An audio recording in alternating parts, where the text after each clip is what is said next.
Hola, buenas noches. Qué bueno estar por aquí nuevamente el día de hoy compartiendo con ustedes sobre literatura, sobre este maravilloso libro. Estamos retomando a Harari, ¿sí? Ya hemos realizado dos en vivos, dos tertulias sobre este excelente historiador israelí, Yuval Noah Harari. Y de verdad que este señor es un genio. Qué privilegio para las personas que no han tenido de leerlo, ¿no? Suena paradójico. Qué privilegio el que tienen de poder comprar sus libros y poder disfrutar de este excelente historiador, ¿sí? Ya hemos realizado dos en vivos. Esta es la tercera sesión en cuanto a este libro.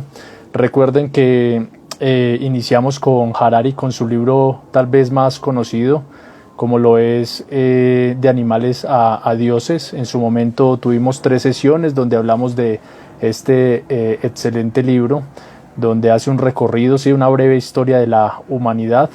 Y ya hemos realizado ahorita 2 en vivos en cuanto a este libro que se llama Homo Deus, ¿sí?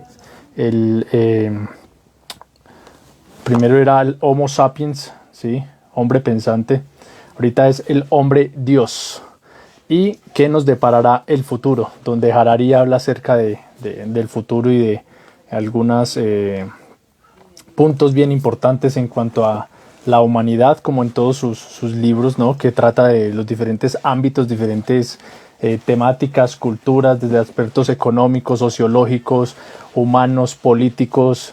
Realmente es un escritor que no puede faltar en nuestras estanterías de nuestras bibliotecas.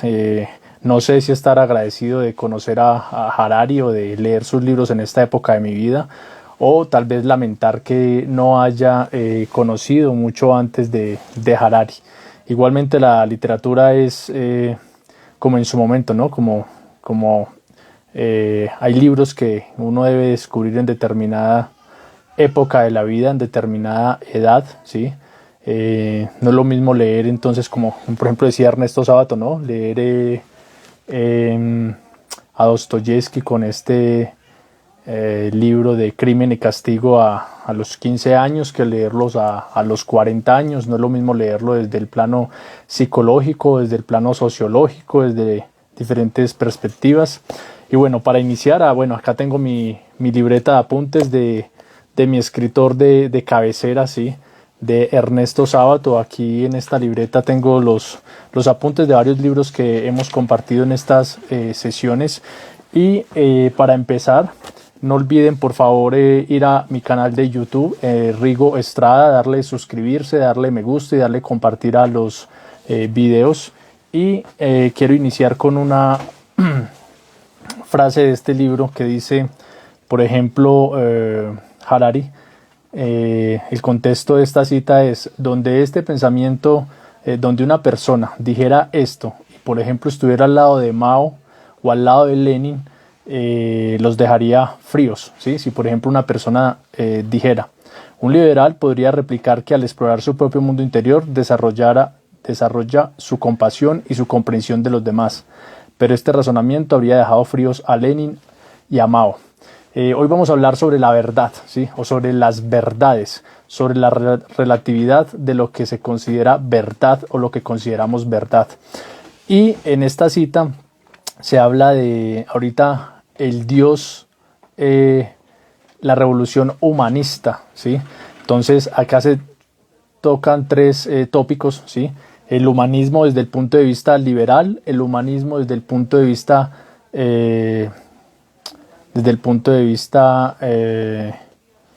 social, ¿sí? Un socialista, y el humanista evolutivo, ¿sí?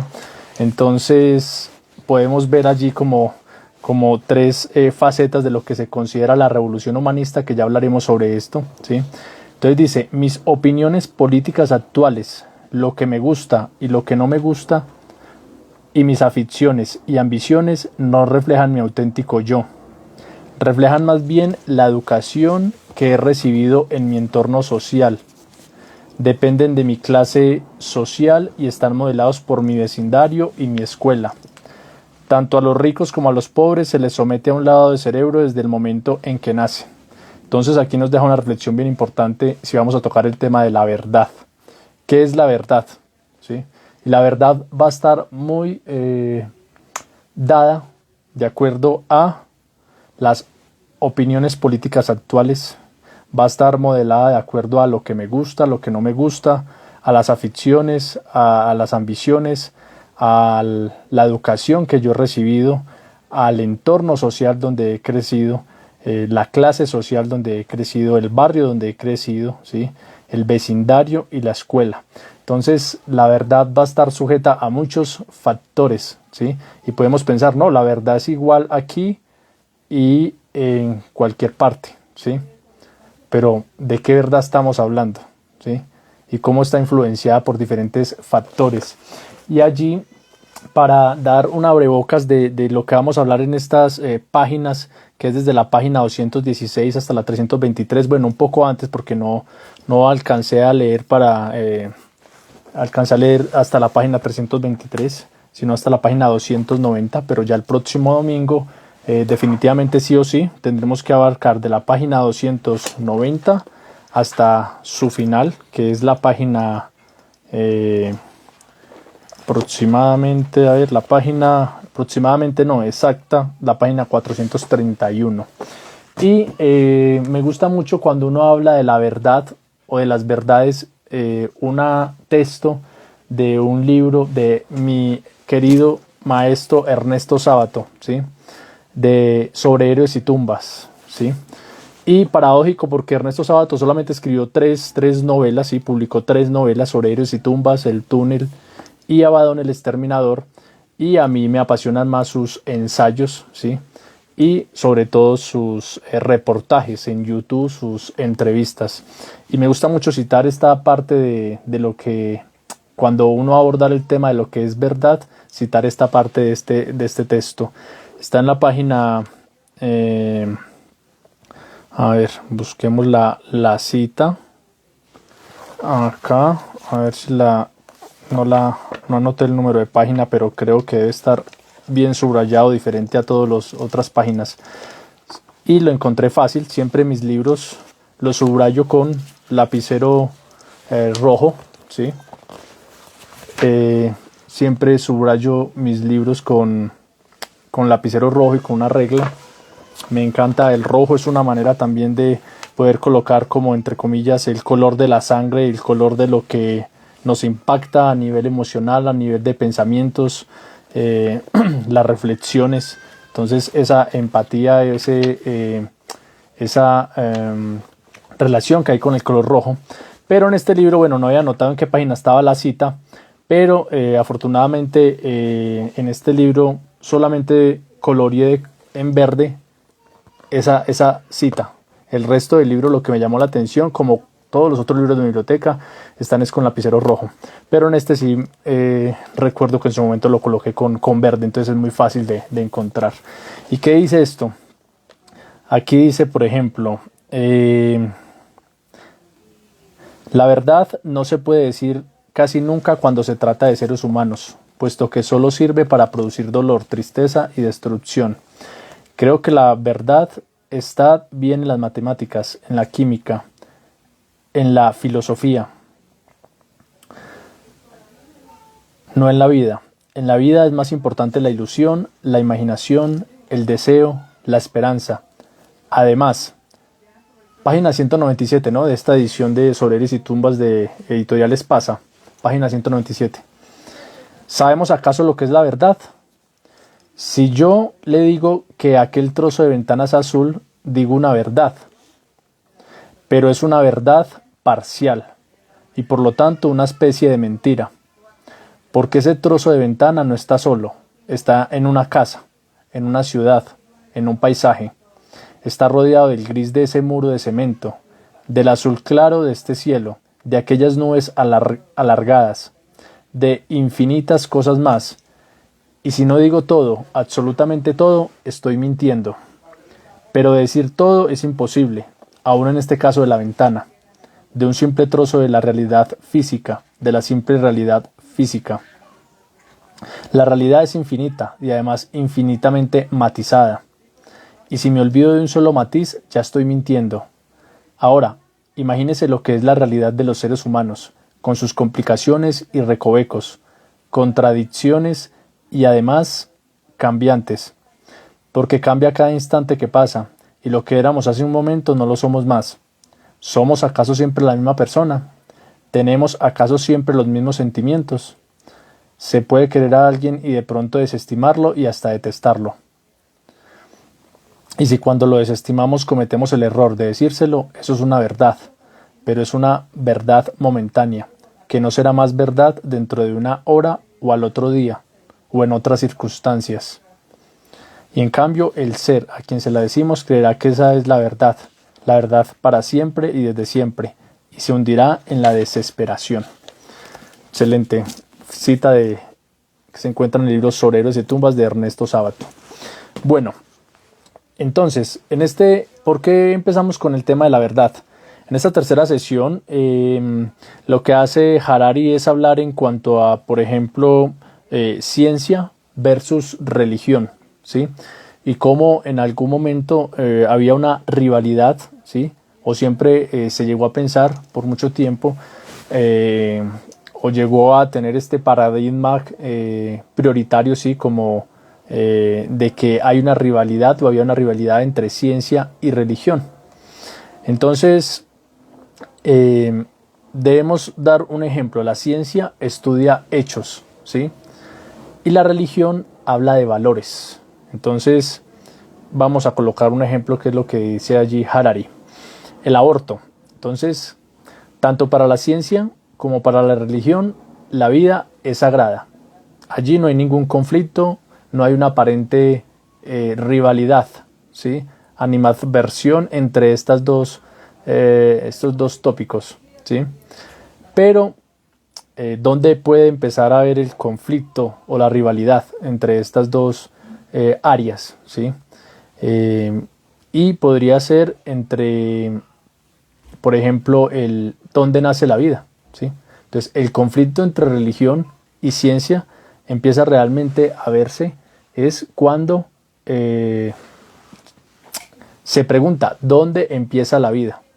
Ambos están de acuerdo, ¿sí? La vida es sagrada, pero la religión dice una cosa, la vida empieza en tal punto, y la ciencia dice en tal punto. Entonces ahí es donde empieza la rivalidad. Y lo que dice Harari es que realmente la principal discusión aquí es fáctica, ¿sí? O sea, de hechos, no es una discusión ética, porque si podemos establecer mediante los hechos, comprobar en qué momento nace la vida, ¿sí? O empieza la vida, pues se puede determinar realmente si se apoya o no se apoya el aborto y qué se considera o no se considera pecado desde un punto de vista religioso, ¿sí? Entonces, aquí la principal discusión no es ética entre ciencia y religión, sino fáctica, es decir, de hechos, de un momento como tal en el tiempo, ¿sí? Entonces, el Harari hace mención, por ejemplo, de qué se entiende por que empiece la vida para algunas culturas, ¿sí? Y hace alusión a una cultura, la cultura Kung, del desierto de Kalahari, ¿sí? Y esto es en el Ártico. Entonces, para estas tribus, la vida empieza cuando se le coloca el nombre a la criatura. Mientras que no se le haya colocado el nombre a la criatura, matar no se considera asesinato, no se considera algo oprobioso para esta tribu, ¿sí? Y entonces ahí empieza a hacer como unas comparaciones culturales, ¿sí? Entonces la ciencia relaciona hechos a lo fáctico, mientras que la religión a los temas de valores, a la moral, ¿sí? Y uno no puede confundir esas dos cosas ni cuando se va a tomar posición en cuanto a un tema, ¿sí? Discutir un tema. Por una parte, alguien lo está discutiendo desde lo fáctico, desde los hechos, y el otro lo está discutiendo desde los valores. Los dos van a tener la razón, pero debe colocarse un punto de discusión en que ambas partes puedan estar de acuerdo, porque de lo contrario nunca se va a llegar a un acuerdo, ¿sí? Porque están mirando desde diferentes perspectivas. Entonces, o se mira desde lo fáctico o desde los valores y la ética, ¿sí? Entonces aquí da un ejemplo sobre Constantino. Ustedes recuerdan lo importante que ha sido o que fue en su momento en Roma Constantino por el tema esto de del cristianismo y demás. Y Constantino realizó una donación de gran parte de su imperio, ¿sí? Entonces, en algún momento, en el año 1441, un sacerdote católico, Lorenzo Valla, él demostró, estamos hablando desde el punto de vista científico, es decir, desde lo fáctico, ¿sí?, que había supuestamente un decreto oficial que durante mucho tiempo había sido respetado por diferentes gobiernos, inclusive desde lo político, ¿sí?, de que algunos terrenos de la sociedad, de territorios del mundo habían sido donados a través de un decreto oficial, a través de supuestamente firmado por Constantino.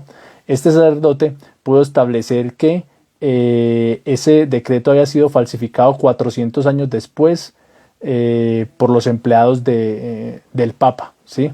Había sido falsificado. Entonces, ¿qué es la reflexión que trae acá Harari? Cómo un documento desde el punto de vista científico, ¿sí?, se probó que había sido falsificado, pero lo que contenía, ¿sí?, supuestamente arrojaba una verdad que influyó en que determinados gobernantes o personas respetaran como lo que en su momento había sido una supuesta decisión o de Constantino, ¿sí? Entonces, por ejemplo, Harari lo que menciona es la Biblia, coloca de ejemplo la Biblia y dice, mire, la ciencia se pregunta quién escribió la Biblia, ¿sí? Y cuándo, ¿sí?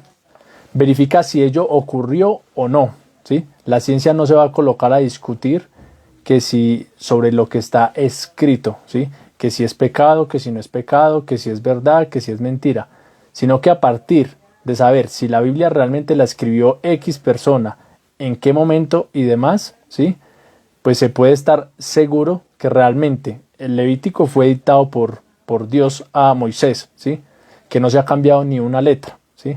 Entonces la ciencia no se pregunta si lo que dice o no en cuestiones morales es correcto, ¿sí?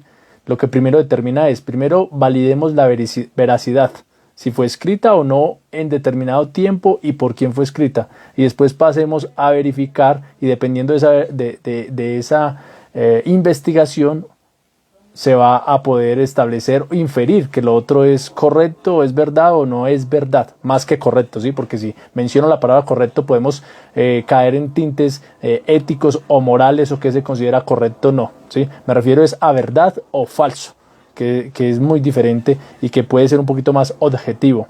Ahora, mientras que la religión, dice Harari, tiende a transformar y a disfrazar las declaraciones fácticas, ¿sí?, en juicios éticos, ¿sí? Entonces, ¿cuál es el ejemplo? La religión dice, Dios escribió la Biblia. Si la persona dice, no, la Biblia no la escribió, entonces la religión que dice, si usted no cree que Dios escribió la Biblia, entonces usted ya es un pecador. Usted está cometiendo pecado, ¿sí? Entonces no le está dando la oportunidad, ¿sí?, o no está dando el espacio para que la ciencia pueda, a través de su método, identificar si es verdad o no, sino que desde un punto de vista moral ya está condenando al ser humano. Entonces, Harari dice, mire, la religión tiende a transformar declaraciones fácticas en juicios éticos, y el ejemplo es, Dios escribió la Biblia. ¿Es una virtud o es un pecado si usted cree o no cree? ¿Sí? Si usted cree, se convierte en una virtud. Si usted no cree, es un pecador. Entonces dice, entonces Harari cuestiona y dice, los juicios éticos suelen esconder declaraciones fácticas. Otro ejemplo, la vida humana es sagrada, ¿sí? Entonces, ahorita al principio decíamos, entre ciencia y religión pueden estar de acuerdo, sí, la vida humana es sagrada, pero realmente el juicio ético, sí, la vida humana es sagrada, sí, la ciencia no puede poner a prueba esto, sí, no puede decir, no, la vida no es sagrada, sí, pero detrás de esa afirmación, la vida humana es sagrada, podría ocultarse una declaración fáctica, sí, podría realmente estar otra frase escondida dentro de esa. ¿Y cuál es esa frase? Que es una declaración fáctica, ¿sí? Por ejemplo, todo el mundo posee un alma eterna, ¿sí? Entonces, la ciencia no le va a discutir a usted que la vida humana es sagrada, pero detrás de eso puede estar disfrazada la frase todo el mundo posee un alma eterna. Ahí sí puede entrar la ciencia a cuestionar, ¿sí? Porque es realmente eso que está disfrazado dentro de la vida humana sagrada, que lo que esconde es todo el mundo posee un alma, ahí sí entra la ciencia. Y dice, eso sí está abierto al debate científico. Bueno, si todo el mundo posee un alma eterna, entonces la ciencia sí puede entrar a mirar cómo establecer que realmente todo el mundo tiene un alma eterna, ¿sí? Eso sí es sujeto de debate científico. Ahora, después más adelante lo que dice Harari es, mire, realmente los grandes debates entre, por ejemplo, ciencia, religión y demás, como podemos concentrarlos en 3 puntos importantes, ¿sí? Y podríamos, y hace alusión a un psicólogo, ¿sí? Que en algún momento dijo, mire, todo se reduce a 2 cosas en el ser humano, independientemente de su religión, de su cultura, de su creencia política, de su parte económica, desde cualquier ámbito, todo se reduce a 2 cosas. Primero, a minimizar el sufrimiento, ¿sí? Y maximizar la felicidad. Entonces él dice, solamente que este debate empieza a tener una contraposición es cuando, ¿qué se entiende por felicidad? ¿Sí? Entonces, por ejemplo, para los fundamentalistas islámicos, eso tiene un significado, ¿sí? Para los liberales, eso tiene otro significado. Y para los nacionalistas, eso tiene otro significado. Entonces, ¿qué dice Harari en la página 221 del libro en cuanto a esto? Que todo lo podemos reducir a eso, ¿sí? Que el ser humano, independientemente de lo que sea, de cualquier ámbito, de cualquier faceta, eso es lo que está tratando, lo que trata de buscar, minimizar el sufrimiento y maximizar la felicidad. Entonces, dice Harari, en cuanto a este psicólogo, dice, filósofo, perdón, ¿sí? No psicólogo, sino filósofo, como Sam Harris, declaró que la ciencia siempre puede resolver dilemas éticos porque los valores humanos siempre ocultan en su interior algunas declaraciones fácticas. Harris cree que todos los humanos compartimos un único valor supremo, minimizar el sufrimiento y maximizar la felicidad, y que todos los debates éticos son argumentos fácticos que se refieren a la manera más eficaz de maximizar la felicidad. Los fundamentalistas islámicos quieren alcanzar el cielo para ser felices. Los liberales creen que aumentar la libertad humana maximiza la felicidad, y los nacionalistas alemanes consideran que a todos nos iría mucho mejor si se dejara que Berlín dirigiera este planeta. Según Harris, islamitas, liberales y nacionalistas no tienen ningún conflicto ético, ¿sí?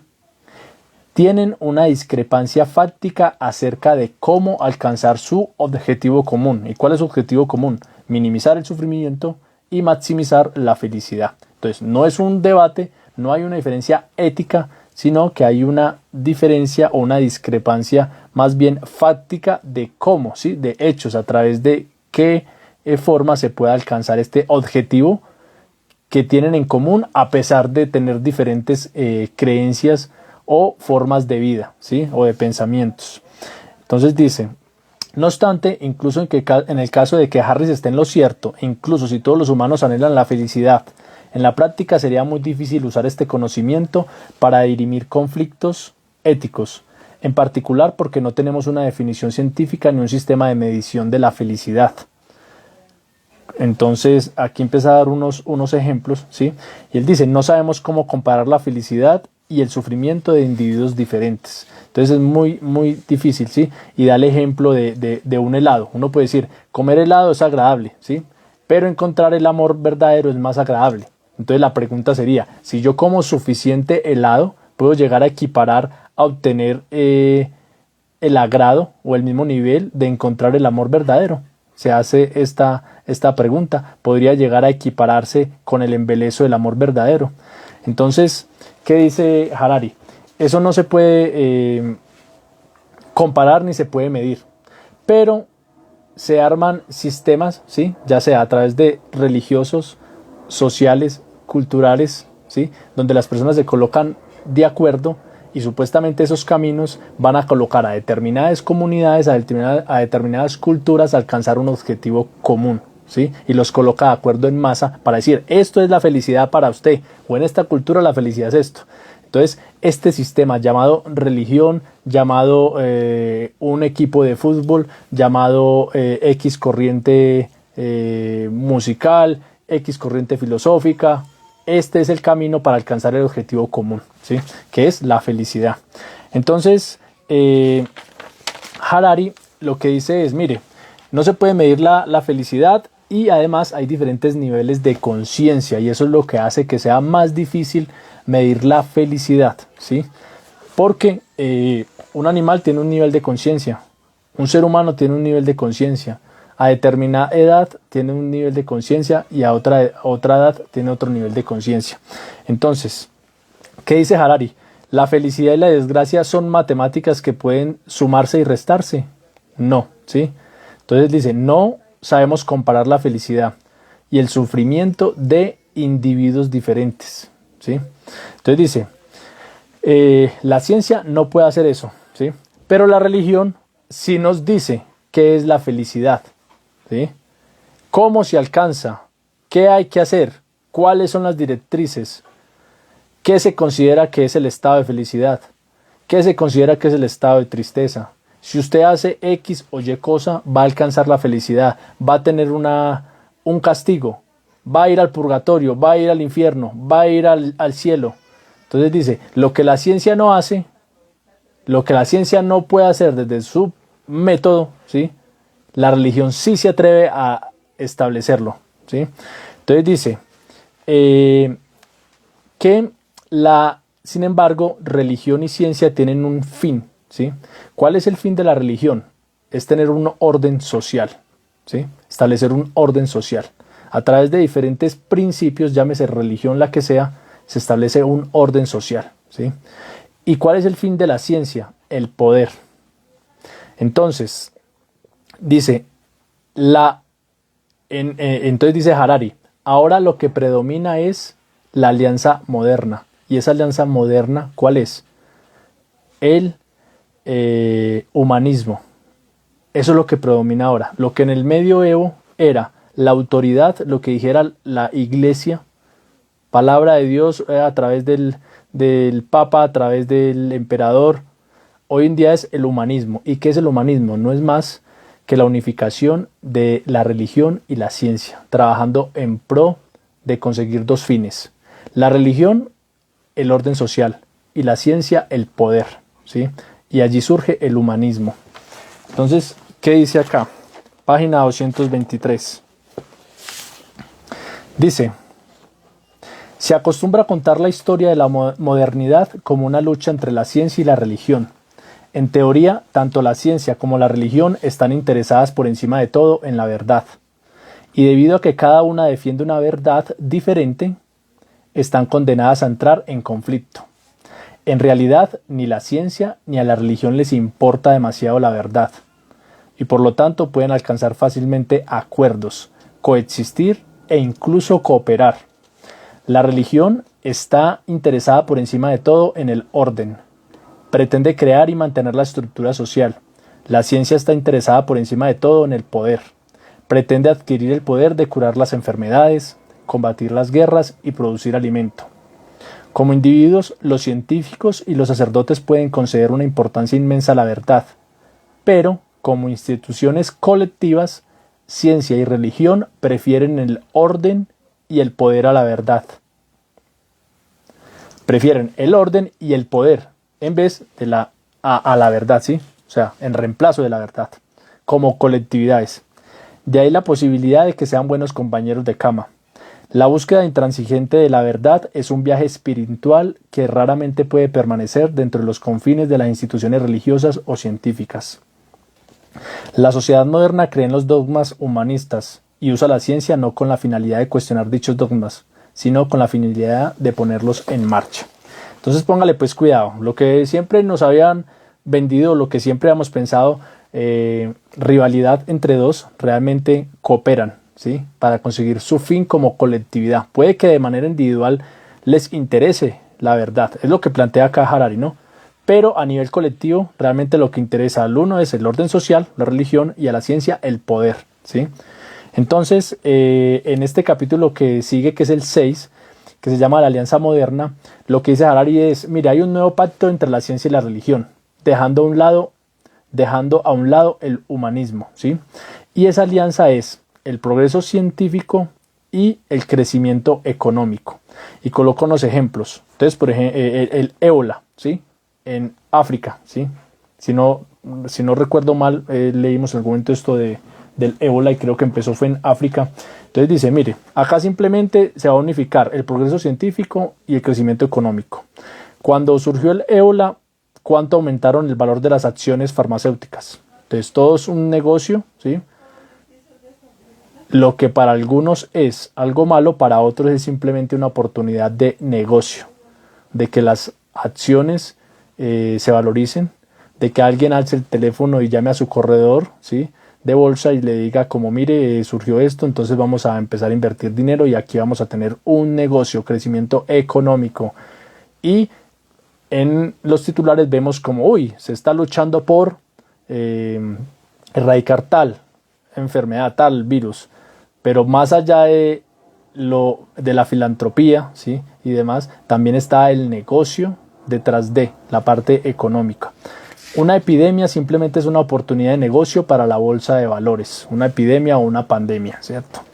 Entonces, aquí, por ejemplo, también se menciona, bueno, ¿cómo hacer para que el pastel que se llama economía, el crecimiento económico, vamos a determinarlo como si fuera un pastel, una torta, ¿sí? Entonces dice, la solución no es repartir el pastel, sino producir más pastel, ¿sí? Entonces acá ya se empieza a hablar y a hacer alusión a tintes económicos Harari y dice, la solución no es que quitarle a los ricos, quitarle al que le tocó el pedazo más grande de torta y darle al que no tiene. ¿Por qué? Porque en algún momento esa torta se va a acabar. La solución es producir más tortas, ¿sí?, que ese pastel económico crezca. Entonces dice Harari, página, y esto me imagino que después lo vamos a ver en el libro de Mazzucato, que también lo compré y lo tengo ahí en lista para que después lo estudiemos, hablemos de él, el valor de las cosas. Por aquí lo tengo en la biblioteca, lo escuché en una entrevista en la W Radio, que lo citó Daniel Coronel, ¿no?, de esta escritora de origen italiano, de ascendencia italiana, Mazzucato, se llama El valor de las cosas, asesora, bueno, este paréntesis, ¿no?, acá, ya que estamos hablando de economía, no me acuerdo el nombre, pero es de apellido Mazzucato. El valor de las cosas se llama el libro. La señora esta es asesora del Papa Francisco, es la asesora, la que le habla al oído a Bill Gates, es la asesora del gobierno de Sudáfrica, es la asesora de la OCDE. Entonces es un libro que me ha generado mucha expectativa y lo compré para que podamos después hablar sobre él aquí en estas tertulias. Bueno, cierro ese paréntesis ya que tiene que ver con esta parte de la economía que estamos tocando de Harari. Entonces dice, si la economía no crece y por lo tanto el pastel sigue teniendo el mismo tamaño, solo se puede dar más a los pobres quitando algo a los ricos. Esto obligaría a tomar decisiones muy duras y probablemente causará mucho resentimiento e incluso violencia. Si queremos evitar las decisiones duras, el resentimiento y la violencia, necesitamos un pastel mayor, ¿sí? Entonces, ahí es donde tiene que hablarse de crecimiento económico. Ahí es donde se habla del capitalismo. Y el primer mandamiento del capitalismo, como ya habíamos visto en otras oportunidades aquí cuando analizamos ese capítulo en el libro de Harari, es el primer mandamiento de una persona que realmente es capitalista, es que las utilidades que obtiene las invierte. Ese es el verdadero capitalista, ¿sí? No es el que va y guarda su dinero, no, es el que invierte nuevamente y el que hace que la sociedad empiece siga girando y siga como esa cadena de producción. Entonces, Harari plantea acá una cuestión en cuanto al crecimiento económico y cómo al crecimiento económico se puede ver afectado el medio ambiente, ¿sí?, o la existencia de nosotros como seres humanos. Entonces dice, el crecimiento económico ha llevado a que estemos en riesgos ambientales, al cambio climático, ¿cierto?, al derretimiento de los polos, a todo este tema que a futuro el calentamiento global y todo lo que está pasando con el ecosistema y bueno, con todo este tema ambiental, que en su momento también ¿se acuerdan que les hice, no sé, en alguna de esas tertulias, a un libro también que les recomiendo mucho de nuestra historiadora colombiana Diana Uribe, Brújula, ¿cómo es? brújula para entender el mundo contemporáneo, creo que se llama así el libro, ¿no? Donde habla de todo esto de las petroleras, de las grandes 7 petroleras, de cómo se les pagaban a los científicos por hacer lobby, para que dijeran que el cambio climático no existía, bueno, bla, bla, bla, todo eso. Entonces, ¿qué dice Harari? No, hay que seguir creciendo. Pero entonces la pregunta es, ¿y cómo crecemos sin llegar a amenazar nuestra existencia o la de las generaciones futuras en la Tierra, ¿sí? Sin llegar a acabar con la materia prima, ¿sí? Y entonces él coloca ese debate allí y coloca un ejemplo de una ingeniera informática, listo. Entonces digamos que hasta qué punto vamos a crecer económicamente sin llegar a socavar o a sacrificar la humanidad, el sentido humano, ¿sí? La parte de relaciones humanas, de ser un buen ser humano. Y coloca el ejemplo de una ingeniera informática. Se le enfermó su papá, un anciano, entonces la ingeniera informática tiene que escoger entre ir y cuidar a su papá. Eso va a repercutir en que tenga menos horas de trabajo, ¿sí? En que pueda dedicarse a crear nuevos programas informáticos, de que pueda avanzar a un ritmo del 100% en su área de informática, o pagar a un mexicano, ejemplo, puede ser cualquier latinoamericano, pues colocamos el ejemplo de las personas que, es cierto, que normalmente pues hacen este tipo de trabajos en los países del primer mundo, ¿no? Los latinoamericanos, pues mexicano, El Salvador, colombiano, no importa, listo, para que después no vamos a decir acá que se está discriminando o que no sé qué, pero bueno, en el ejemplo del libro coloca a un mexicano. Entonces digamos, le paga al experto que sabe cuidar a los ancianos, que va a cuidar a su papá. Y esto va a permitir que ella pueda dedicarse a generar más programas informáticos y por lo tanto ese ejemplo a nivel individual se puede maximizar a nivel macro, ¿sí? de qué puede hacer cada cual en su rol. Entonces, o buscar un equilibrio, o deja que la persona cuide el experto en ancianos, cuida a su papá y ella se dedique a producir dinero, a que crezca la economía y así mismo una empresa y miremoslo a nivel macro, o se dedica a lo uno o a lo otro. Y entonces la respuesta de muchos sería, no, pues que busque un equilibrio. Y ahí es donde está el problema. ¿Cuál es el equilibrio? ¿Cuál es el punto donde se puede seguir crecimiento sin socavar otra parte, ¿sí? Ahora, dice, ¿hasta qué punto es bueno el crecimiento económico? Y por ejemplo, habla de Beijing. Este libro de Homo Deus, ustedes saben que la primera edición, o si no saben, pues acá les cuento, salió en 2016. Estamos hablando de un libro del 2016. Entonces dice acá, mire, el cambio climático y demás. En Beijing, pues para este año ya se estaban construyendo cápsulas, ¿sí? Se estaban construyendo, la gente de mucho dinero, inclusive mandaban a construir cápsulas para cuidar sus jardines por el nivel de contaminación en China, ¿sí?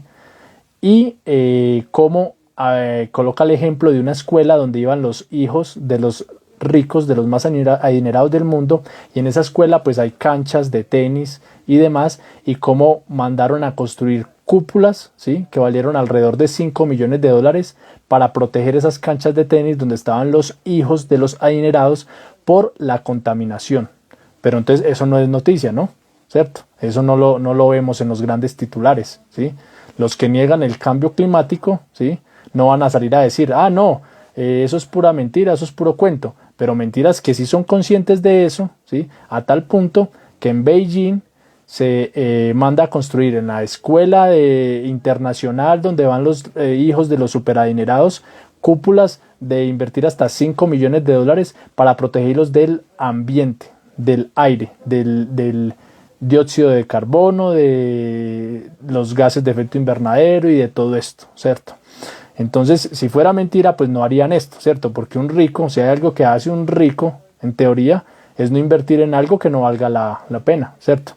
Entonces, bueno, después dice, la reflexión que hace Harari es, ¿por qué los pobres, económicamente, hablándolo desde el punto de vista económico, por qué no protestan en masa? Si los pobres son más que los ricos, ¿por qué no protestan por estas medidas que toma el rico en cuanto a contaminación de la tierra, ¿sí? Y la respuesta que da Harari, o una de las posibles respuestas, o una de las tantas, o por lo menos la que se menciona acá, de tantas que podrían ser, es porque los ricos son los que deciden qué tipo de economía es la que predomina. Porque el pobre económicamente, si le dicen en este momento, ¿usted prefiere cuidar el medio ambiente o usted está preocupado por el pan, por la leche, por la comida que tiene que llevar hoy a su casa? ¿Sí? ¿A usted qué le interesa? ¿O el medio ambiente? ¿O usted está pensando en sus hijos? ¿Está pensando en su familia? ¿Está pensando en que usted no va a decir en la empresa, ay, ¿por qué están haciendo la fabricación de X o Y producto de esta manera que contamina el medio ambiente? No. El pobre, lastimosamente, está pensando es en el día a día, en poder solventar sus necesidades básicas, ¿sí? Entonces, esa es una de las razones por las que en masa los pobres no protestan, ¿cierto? Ahora, dice, página 244 del libro Homo Deus, dice, en un mundo capitalista, las vidas de los pobres solo mejorarán cuando la economía crece. De ahí la improbabilidad de que respalden ninguna medida para reducir las futuras amenazas ecológicas que se base en desacelerar el crecimiento económico actual. Proteger el ambiente es una idea muy bonita, pero los que no pueden pagar el alquiler están mucho más preocupados por su descubierto bancario que por la fusión de los casquetes de hielo, ¿sí? Entonces ahí nos deja una reflexión Harari. Y también habla sobre el consumismo, ¿sí? Entonces dice, los lujos de ayer se convirtieron en las necesidades de hoy. Lo que antes era una casa con 2 habitaciones y un automóvil era suficiente, hoy en día no, tiene que ser de 5 habitaciones, tiene que haber 2 carros, tiene que haber celular, tableta, computador, bueno, de todo. Entonces también hace una reflexión en cuanto al consumismo. Y más adelante lo que dice Harari es la revolución humanista, ¿sí? Entonces, ¿se acuerdan que al principio de esta tertulia les mencioné sobre el tema del humanismo, que es la religión predominante en la actualidad? Entonces vamos a entender qué es humanismo. Y el humanismo no es más que la adoración al mismo ser humano, ¿sí? Y al sentido de autoridad que este mismo se da, ¿sí? Antes era un Dios que le daba sentido a la vida, ¿sí? Le daba, y al darle sentido a la vida de uno, pues se permitía que este Dios ejerciera autoridad sobre el ser humano, ¿sí? Si algo me da sentido a mí, pues a su vez de manera inconsciente o de manera clara, yo permito que lo que me está dando sentido a la vez también ejerza un halo de autoridad sobre mí, ¿sí? Entonces empieza a hablar medioevo y modernidad. Harari dice, antes lo que decía el sacerdote, lo que decía la religión, eso era, esto está bien, esto está mal, ¿sí? Entonces, en la antigüedad, ¿qué se consideraba arte? Y los cuadros de artistas del medioevo, bueno, y todo esto, donde muestran que la paloma está posado en el hombro de X artista, no sé qué, y tal obra, desde la parte musical, artística, pintura, desde cualquier tipo de arte, era simplemente un medium, ¿cierto? Un intermediario entre Dios, que era realmente de quien se desprendía la divinidad, la creatividad, el arte, ¿sí? La innovación.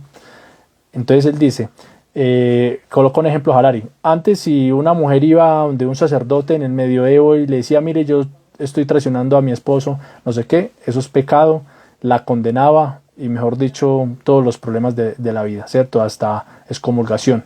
En la modernidad dice es el psicólogo.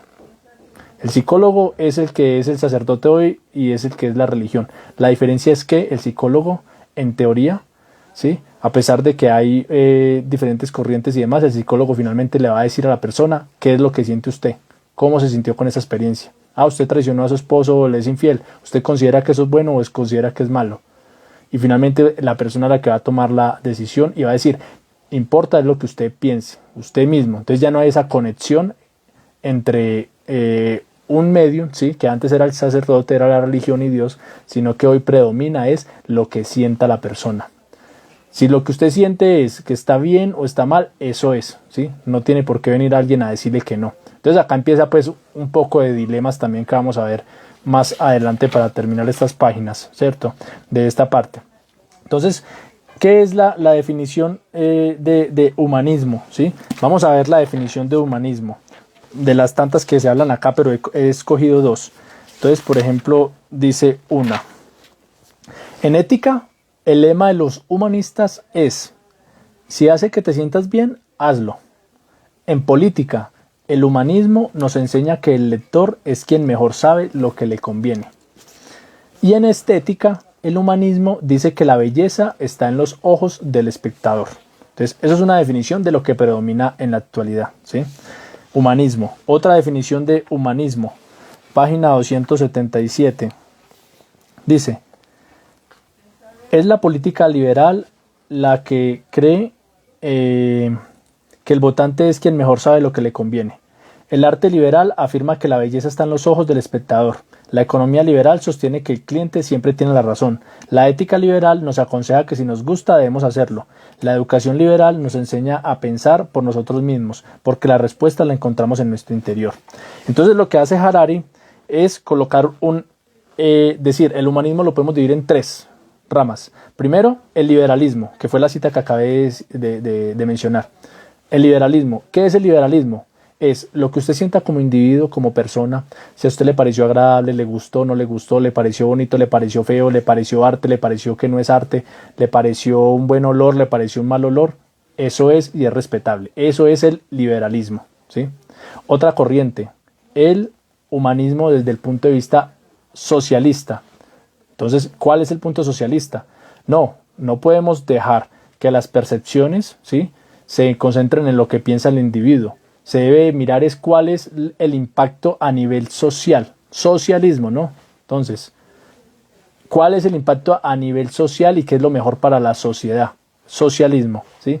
Y la tercera corriente es el humanismo evolutivo, que va y le dice al liberalismo: qué pena, ni lo que usted siente es lo correcto así nomás. Y al socialista le dice: no, qué pena, usted por tratar de dejar complacidos y de que lo que es bueno para un grupo de personas y una sociedad va a empezar a relativizar y a decir que esto sí y esto no. El humanismo evolutivo viene a decir: hay unas claras diferencias, ¿sí? Entonces ahí hablamos de los pensamientos y de las teorías nacionalistas, ¿sí? Entonces pensamos en Hitler, ¿cierto? Entonces más adelante vamos a colocar un ejemplo de cada una de estas tres ramas, ¿sí? Y vamos a empezar con el liberalismo. Entonces dice: hay una obra de arte de un tipo que se llama Marcel Duchamp, ¿sí?, como se pronuncia, en 1917, fue y compró un urinario, ustedes pueden buscarlo en Google, ¿sí?, y dijo: esto es arte. Lo firmó y fue y lo colocó en un museo, y eso está exhibido en los principales museos de arte del mundo, y eso está como una obra de arte allí, ¿sí? Y entonces dice: bueno, ¿qué puede tener de arte un urinario, ¿sí?, o orinal, como le decimos acá en Colombia, ¿cierto? También firmado por X persona, que porque lo firmó X persona, Marcel Duchamp, en 1917, le colocó su firma a este urinal, fue y lo colocó en un museo, que eso ya es arte. Entonces, para el liberalismo, ¿qué es? Mire, el arte no es arte porque por el objeto en sí, sino es por lo que usted perciba como ser humano. Si usted lo percibe como arte, es arte. Si usted lo percibe que no es arte, respetable. Eso dice el liberalismo. Se respeta los sentimientos, los pensamientos y los deseos de cada quien, ¿sí? El problema es cuando, si el liberalismo dicta que se debe respetar los pensamientos, deseos y emociones de cada quien, pues va a haber un momento donde va a haber confrontaciones. ¿Y cómo se dirime eso? ¿Cómo se va a dirimir si yo voy a respetar que cada ser humano tenga sus propios pensamientos, deseos y sentimientos? Y que lo que considere cada cual que es correcto, valioso, verdadero, falso, bonito, feo, en algún momento va a haber un conflicto en la sociedad. Entonces, ¿cómo se dirime eso? ¿Sí? Pero bueno, ese es en esencia el pensamiento liberalismo, ¿sí? Humanismo, liberalismo. Bueno, entonces...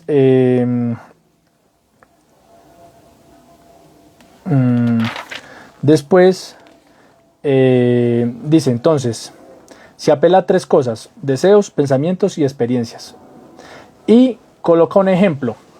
Vamos a ver un ejemplo de este liberalismo, ¿sí?, de cómo, a pesar de que trata de respetar al individuo en su esencia y de que cada uno tenga sus propios deseos, pensamientos y experiencias, cómo puede haber un diferente significado. Entonces coloca el ejemplo de un soldado en el medioevo, soldado católico. Es llevado a la guerra.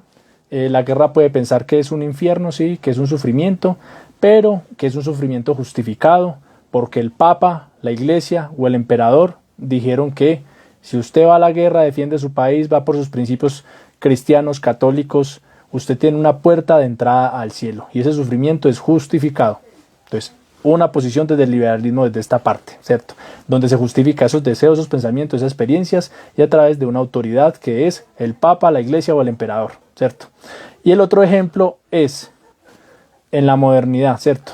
O puede soldado actual, una experiencia personal donde dice, estoy sufriendo en la guerra, ¿sí? Pero si la guerra hace sufrir al ser humano, toda guerra es mala, ¿sí? Si hace sufrir a la sociedad en general, entonces toda guerra es mala, ¿sí? A pesar de que la guerra sea apoyada por el Kaiser o Kaiser, ¿sí? Que es como decir emperador en un término en alemán, y que sea apoyado por el clero. Entonces, dos pensamientos liberales justificados en sus propios deseos, pensamientos y experiencias. En ambos casos está, por un lado, el clero, la iglesia o el emperador, soldados, pero tienen sus propias experiencias, sus propios pensamientos. Y cada uno, basado en su propio raciocinio, sus deseos, pensamientos y experiencias, llegó a diferentes conclusiones, ¿cierto? En el uno, el soldado católico dijo, el fin justifica los medios, ¿cierto? Que recuerdo acá un paréntesis, cuando estaba leyendo este libro del Príncipe de Maquiavelo, un amigo me dijo, hey, ¿en qué parte encontró la frase el fin justifica los medios de Maquiavelo? Y yo dije, en ninguna parte está, no. Me dijo, sí, exacto. Y la gente piensa que es que Maquiavelo dijo que en el libro de Maquiavelo está eso, ¿no? Realmente quien colocó eso fue Napoleón en el libro, ¿no? Porque Napoleón leyó este libro del Príncipe de Maquiavelo y él mismo hacía unas anotaciones en cuanto a esto. Bueno, cierro el paréntesis. Y el otro soldado dice, sí, a pesar del sufrimiento y demás, pues considero que si esto hace sufrir a todas las personas, pues toda guerra es mala, sencillo. Bueno, entonces, eso fue el ejemplo de humanismo liberal. Humanismo desde lo liberal. Vamos al humanismo desde lo socialista. Entonces, el humanismo desde el socialista ya no piensa en el individuo. El socialismo piensa en masa, en un grupo de personas, en lo que es mejor para una colectividad, ¿sí? Y el humanista evolutivo, ¿sí? Marca unas diferencias, ¿sí? Coloca unas diferencias como tal y dice, sí hay unas diferencias. Vamos a ver un ejemplo en los tres escenarios. Entonces Harari dice, imaginémonos en la ópera de Viena, ¿sí? Está el profesor, alguien muy estudioso desde la música, está escuchando la quinta sinfonía de Beethoven en la ópera de Viena. Entonces llega la música, entra por sus oídos, llega a su cerebro y eso produce que se erice su piel, los pelos se le ericen y todo, listo. Segundo ejemplo, Chuck Berry, ¿sí? Del rock and roll. 1965, va una persona en su Mustang, ¿sí? En la carretera que conecta San Francisco con Los Ángeles, California, escuchando rock and roll de Chuck Berry, año 1965. Tercer ejemplo, en el Congo, entonces hay un cazador pigmeo y está en una colina, está de noche y a lo lejos se escucha a unas muchachas con un canto de iniciación, ¿cierto? Un cántico de iniciación, un coro, ¿sí?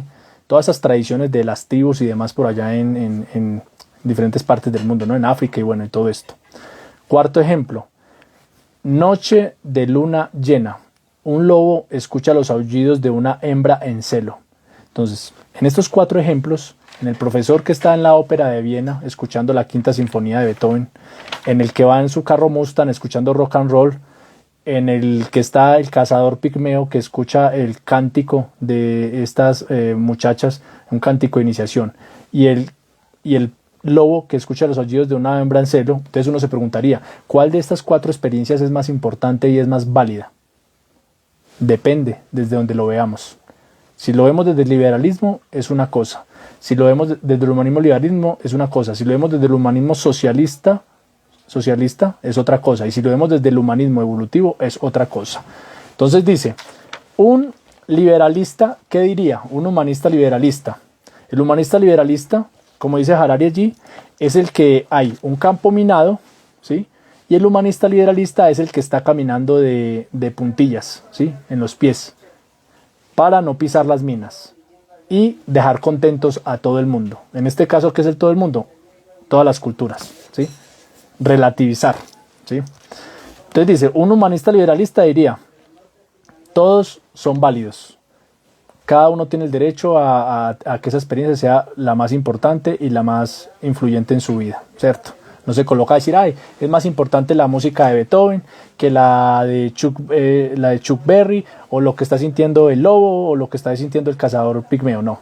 Este es el relativista, es el que quiere quedar bien con todo el mundo, ¿cierto? Dice, bueno, ¿qué diría el humanismo desde lo socialista? Ah, bueno, y acá hace un paréntesis y dice, ¿por qué el humanista socialista diría, no hay que pensar qué es lo que siente el individuo, hay que pensar es en el impacto colectivo de cada una de estas experiencias o de estos ejemplos que he colocado? Empieza a analizar más allá de las sensaciones. ¿Y qué dice el humanista socialista? Qué pena, la Quinta Sinfonía, si uno va y mira la Quinta Sinfonía de Beethoven, recuerden que esto lo produjo Beethoven exactamente cuando Europa estaba a punto de embarcarse a conquistar a África. Entonces, detrás de esto, que aparentemente puede ser muy bueno, ¿sí? Pues hay una historia de impacto social y que no debería, entre comillas, desde un punto de vista histórico, ¿sí? Como aplaudirse, ¿sí? Entonces, una cosa es desde el punto de vista musical, como está bien la composición, otra cosa es el trasfondo histórico que tiene la pieza, eso ya empieza a darle otros tintes, ¿no? Y no podemos decir que por tener ese trastoque histórico, pues va a dejar de ser una pieza importante o no de creación desde el punto de vista musical. Pero bueno, eso diría el socialista, iría más allá de la parte del liberalismo individual, ¿sí? Entonces, ¿y qué diría el socialista en cuanto a eso de Beethoven? ¿Qué diría en cuanto a lo del rock and roll? Diría, no, qué pena. Recuerden que Chuck Berry, recuerde que esto del rock and roll fue algo que surgió de los músicos afroamericanos oprimidos, ¿sí? Y que estos se inspiraron en el blues, en el jazz y en el gospel, ¿sí? Y que inicialmente el rock and roll fue producido o fue generado por afroamericanos oprimidos, pero entre la década de 1950 y 1960 los blancos norteamericanos se apropiaron de él, ¿sí? Del rock and roll, y lo colocaron al servicio del imperialismo y de la colonización, ¿sí? Entonces el trasfondo, ¿no? El socialista.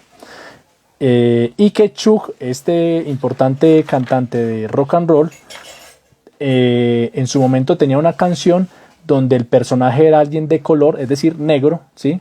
Pero presionado por las emisoras, ¿sí? Donde se escuchaba la música y demás, hizo que cambiara la canción y ya el protagonista de la canción no fuera una persona de color, o sea, negro, sino que fuera un blanco. Bueno, el trastoque histórico detrás de las cosas, ¿cierto? Entonces ahí nos deja una reflexión cuando algo, por ejemplo, es aplaudido, ¿cierto? Cuando no conocemos la historia detrás de algo. Ahora, eso no le quita desde un punto de vista ya sea musical, si es una composición elogiosa o no, pero ya cuando uno conoce el trasfondo también uno lo coloca como a reflexionar las cosas, ¿cierto? Bueno, y dice, y en cuanto al coro cántico de mujeres, ¿qué diría el humanista socialista? En cuanto al el coro cántico de mujeres, eso simplemente representa una estructura patriarcal y por eso es que hacen el cántico de iniciación y no sé qué. Bueno, ya se metes con el tema del patriarcado. Bueno, ¿y qué diría el humanista evolutivo? Y el humanista evolutivo pues no es más que el pensamiento ario, Hitler, como por colocar el ejemplo más conocido en la humanidad, ¿sí? Donde dice, mire, entonces, en el campo minado, el humanista liberalista es el que anda de puntas en los pies para no que se exploten las minas, ¿cierto? Y el socialista explota una que otra mina, ¿sí? Y el humanista evolutivo encantado de pisar todas las minas y armar el despeluque, como diríamos acá en Colombia, ¿cierto? De armar pues como el alboroto. ¿Y qué diría el humanista evolutivo? Vea, qué pena ese cuentico de liberalismo, de relativizar, que cada uno tiene sus emociones, sus experiencias y que es muy respetable, eso es puro cuento, ¿sí? Acá tenemos que entender que el Taj Mahal está muy por encima de una choza de paja X, ¿sí? Acá no nos coloquemos a decir que si una persona siente que es más importante la choza y sus sensaciones le dan para ello, entonces que la choza tiene la importancia. No, qué pena. El Taj Mahal está por encima y supera cualquier choza y lo que piense cualquiera. ¿Listo? ¿Qué dice? El David de Miguel Ángel es más importante, tiene más historia y tiene más peso que la figurita de arcilla que hizo la sobrina mía el día de ayer. Entonces no relativicemos. Y hay unas culturas más avanzadas que otras y hay unos seres humanos genéticamente más avanzados que otros o que pueden tener supuestamente una predominancia en el mundo. Entonces ese sería el humanista evolutivo. Y bueno, ese es como lo que hablaba el libro, ¿sí? Es como a grandes rasgos lo que pude leer el día de hoy en el libro de Homo Deus.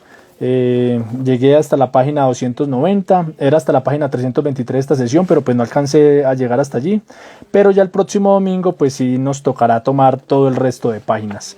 Entonces aquí no se pretende hacer apología a ninguna corriente, a ninguna política, simplemente es abrir el pensamiento, ¿cierto? Es conocer cuáles son los diferentes tipos de pensamientos, cuáles son los diferentes corrientes económicas, políticas, culturales, religiosas, la ciencia. Entonces, definitivamente Yuval Noah Harari es un genio, ¿sí? O sea, son unos libros que no deben faltar en nuestras bibliotecas, nos abre la mente en todos los puntos, en todas las facetas, para entender al ser humano en diferentes tópicos, ¿sí? Para entender por qué el liberalismo piensa de una manera, por qué el socialismo piensa de otra, por qué el humanismo evolutivo piensa de una manera, por qué la psicología estudia el ser humano de una forma, en otra forma, qué es el capitalismo, el socialismo, la historia del ser humano desde la antropología, lo religioso, mejor dicho, abarca una infinidad de temas este señor, Harari, impresionantes en sus libros que nos colocan a reflexionar y nos abren la mente por lo menos para poder entender por qué los demás o por qué hay un pensamiento diferente al mío, ¿sí? Y bueno, no olviden por favor darle me gusta a estos videos, darle compartir, suscribirse al canal de YouTube Enrigo Estrada y espero dejarles que haya sido de su agrado y que se puedan ver motivados para leer los libros de Harari. Y los dejo con esta frase de la libreta donde tomo mis apuntes de Ernesto Sábato, con la frase que mandé a marcar en esta libreta que dice: la literatura no es un pasatiempo ni una evasión, sino una forma, quizás la más completa y profunda, de examinar la condición humana, ¿sí? Entonces, el arte tiene que ver con esto de acá para arriba, ¿sí? El arte tiene que ver con esto de acá para abajo. De acá para arriba es la inteligencia. Entonces el arte tiene que ver de acá para abajo, lo que es el alma, el corazón, ¿sí? Dice, y no se lo olvide, como dijo Sábato, cualquier idiota es inteligente. Entonces cualquier idiota puede ser inteligente. Entonces ahí les dejo esa reflexión. ¿Y qué quiso decir Sábato con cualquier idiota es inteligente? Entonces la razón principal no es ser inteligente, ¿sí? La razón principal es poder profundizar y examinar la condición humana. La literatura no es un pasatiempo ni una evasión, sino una forma, quizás la más completa y profunda, de examinar la condición humana y de paradójicamente aprender más, saber más y practicar menos, porque entre más sabemos, entre más conocemos, más nos damos cuenta de que no aplicamos las cosas paradójicamente, ¿no? Como le pasaba a este personaje que analizamos el domingo pasado en el libro, que ya no recuerdo ni el nombre, el libro que vimos el domingo pasado sobre la brevedad de la vida, de Séneca, ¿no? Que era muy bueno hablando, era muy bueno impartiendo principios, valores y cosas de la vida, pero en el modo de dar ejemplo nada que ver. Pero bueno, así es la vida, ¿qué más vamos a hacer? Entonces una feliz noche, muchas gracias por acompañarme el día de hoy.